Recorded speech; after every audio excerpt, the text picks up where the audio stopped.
You are listening to Motivational Radio France with your host, Longiago in Paris. Hello, ladies and gentlemen. Welcome to our Motivational and Inspirational Hour. My name is Longiago, reporting from Paris. Today, I caught up with the Ghanaian motivational speaker who lives in Seattle, Washington. And I wanted to know exactly what he meant by change. So, Mr. Mensah, Yes, what do you mean by change? And how do we change, if it is possible? Okay. Oh, yeah, it's very possible to change. Change really if we don't even need to define what change means. Everybody knows what change means. So I will just probably give you an example of what I mean by change, okay? Okay, go ahead. Now, let me ask you a question. In France, do they have restaurants that is no smoking? Oh, yeah, there are lots of them. Okay, now, flashback to just 20 years ago. Just 20 years ago. I'll give you an example of here in the U.S., and maybe if it's the same as the France, I'm pretty sure you can share that with me, okay? Yeah, let's go. 20 years ago today, if I walked in the classroom, if I walked in a restaurant, I had a cigarette in my hand, right? And in that restaurant, half of them were also smoking 20 years ago, right? Flashback to today, I walk into that same restaurant, I said, anybody have a light? Guess what will happen if I even say that? Yeah. Call the police to arrest me. Yes, almost, yes. So change can happen. That's one. That's answer your question. 20 years ago, everybody smoked. Restaurants smoked. Airplane. I've actually been on an airplane that people were smoking in the back of the airplane. Today, if you think you go and just play with the ashtray in the toilet, you're gonna go to jail. Okay. Yeah, sure. So change can happen. Yeah, change can happen. 20 years ago, everybody was smoking. Now, to raise your hand, and if you smoke, you gotta go outside the building. Not outside the building. You gotta across the street to smoke. You can't even smoke next to your same building you work here in the U.S. I don't know how it is over in France, right? But 20 years ago, you could stay in your own desk and smoke, right? So one, we know change can happen. Two, give you another second example. And as we go, you will understand what I mean by change. Yeah. Am I lying? We had CD. Remember? You remember CD? Yes. Music? Yeah, sure, right. Or they never have CD in France. Oh, come on. Okay. All right. Well, you're not answering. That's how much. Oh, go ahead. You say you have a cassette. That's what people will do. You have a what? I have a son. I have a 21-year-old son. If I say, Josh, go get my cassette, he's going to ask me, Dad, what is a cassette?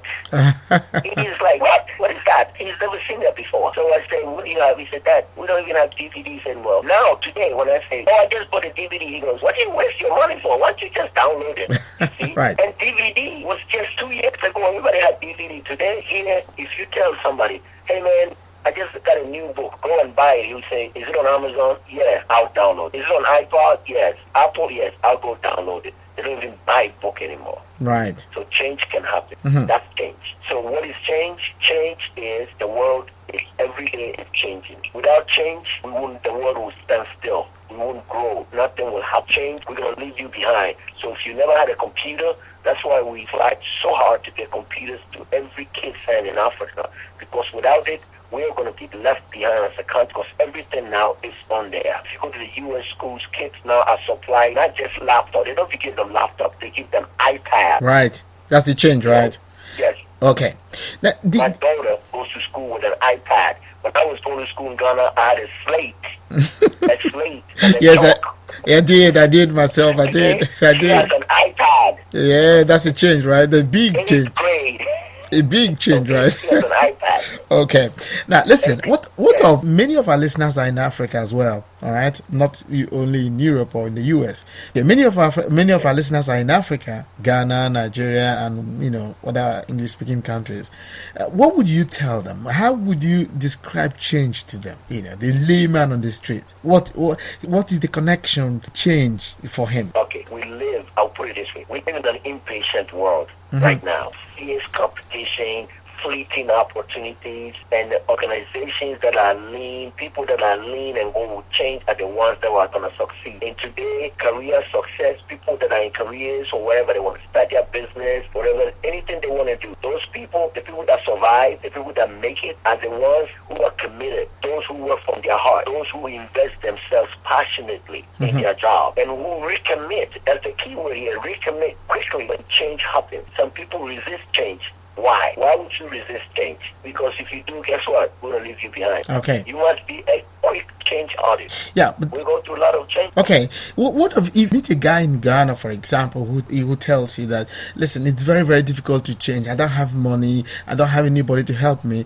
What would you tell him? Change your story. story. Change your story. Rewrite yours. All of us are rewriting our stories. We all have those stories. We all have those sad stories. Unfortunately, some people's are sadder than others. But really, change your story. Right. Something else. Okay, Albert. I like but I like what you're saying, or what I'm saying. But I'd like, when I bring in guests, I want it to be a little bit practical. I'd like you to tell me if it is possible, practically, because I know that many listeners are somewhere in the street listening, and these guys have nothing. What would you tell him, or how would you tell him to make it so practical for him that he, after listening to you, he will just, begins to change? For example, is it possible? Yeah, change your stance. Change your style. Everything needs to change. Some people you can help. Some people, yes, they were just born in such abject poverty that nothing can be done. Hey, you can save the world. Okay. But the majority of the audience, people on this call, they get what I'm trying to say. But sometimes we Africans, we sometimes, underline sometimes, oftentimes, we undersell ourselves. We sell ourselves short. Look, here's a continent full of very, very intelligent people. We got some brilliant mind. They go to O-level, A-level, they got distinction, they got better grades than I. And yet, I meet them and they're driving cab. I was in Chicago not too long ago, and I took the cab, and the cab driver was a Ghana guy. And I got in there, and I saw his picture, I saw his name, so I said, how are you? He said, Moko. I said, so what's up? And then we started talking, and we got to kind of Black Stars, something we can speak in common. You always have to bring something that can bring them out so we can start talking. So we start talking with Ghana Black Stars, we talk Black Stars. And so as we're getting closer to my hotel, say, hey, big man. He's calling me big man.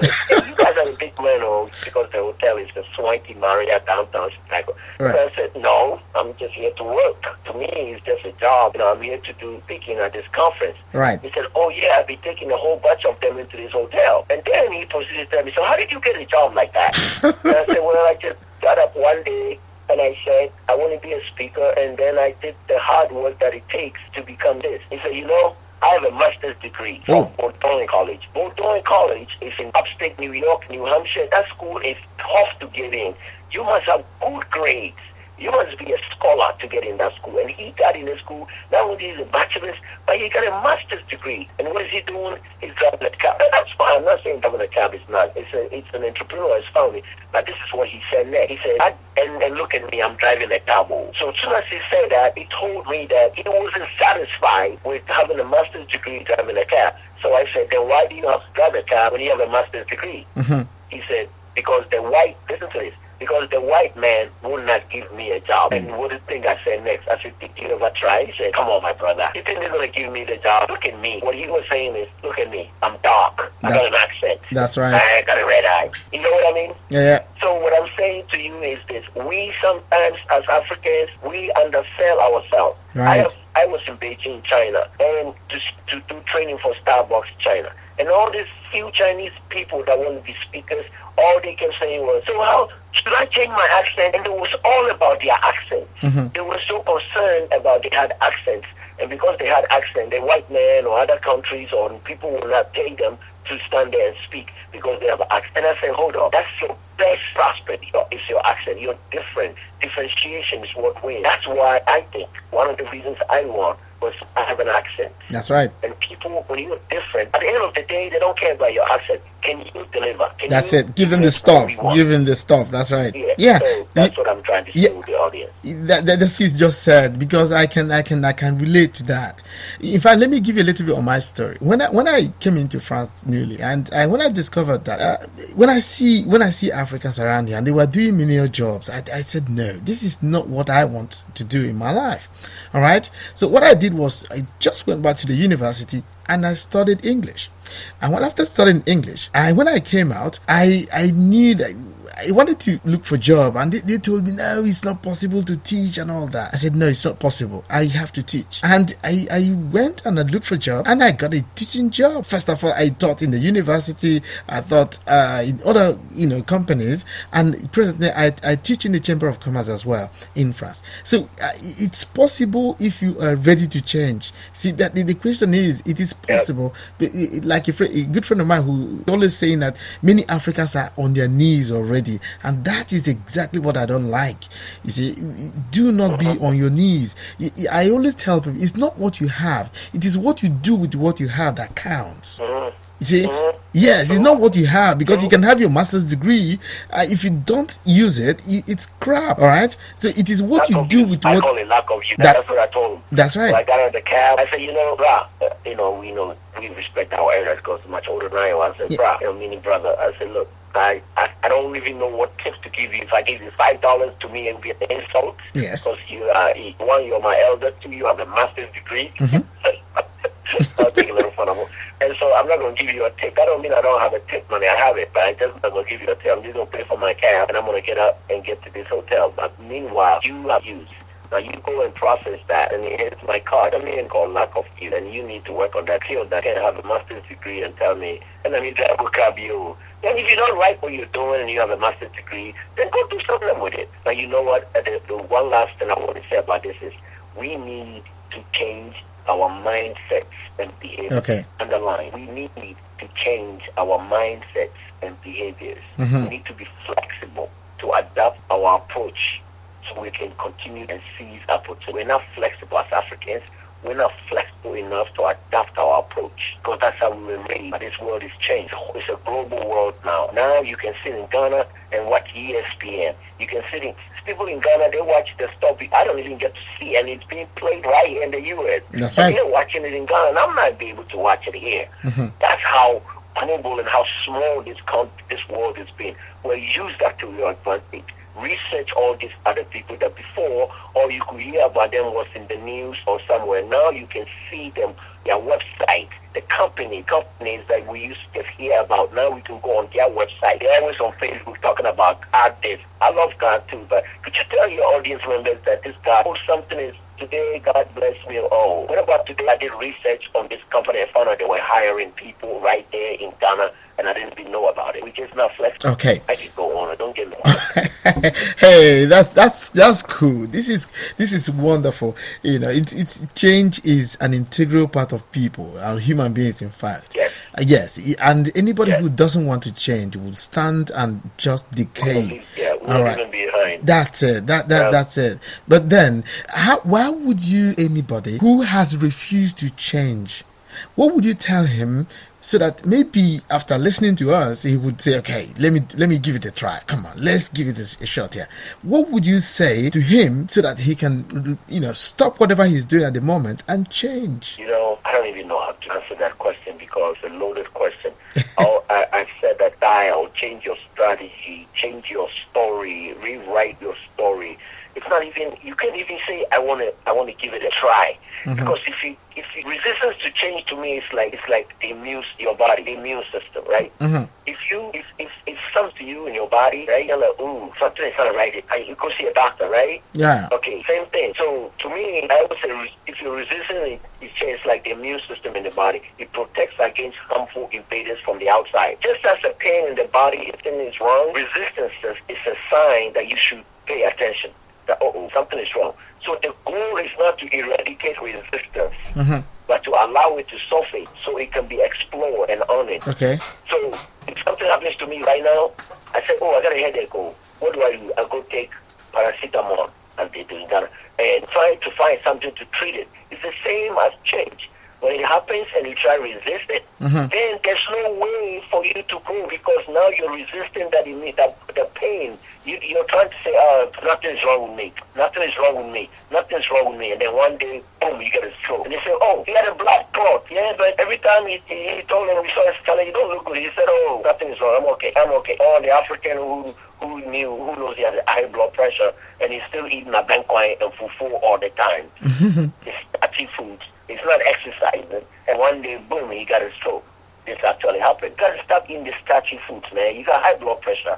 You got to eat some greens, put some green color in your food, do some exercises. Make I got 2 jobs, man. I'm trying to build a house in Ghana. So I got to have 2 jobs. Well, guess what? Now you got a stroke, you're dead, and now somebody got that house. That's the mentality that we have. So it's part of our life. Remember CDs? My son, I said, go give me a CD, and he said, Dad, you are so old. What is a CD? Nobody uses CD anymore. I said, okay, Dad. Nobody buys books and DVDs anymore. We download it online, 99 cents on Apple. Here's $1. Go download. You see, now we don't even... Okay. All right. Thank you. This is very, very insightful. Okay. Program is about to run out. Would you have any message? Tell us how to get you online. Are you in Washington, D.C.? How can we get you? I mean, is it possible for anybody to call you? Seattle, Washington. I have a website, AbertMensah.com. I'm on Twitter, Right. Abert Mensah. I have a YouTube channel. If you go to my website, it's on there. I'm on Facebook, Abert Mensah. I'm on LinkedIn, Abert Mensah. Just look for the good-looking guy. You are listening to Motivational Radio France with your host, Longiago in Paris.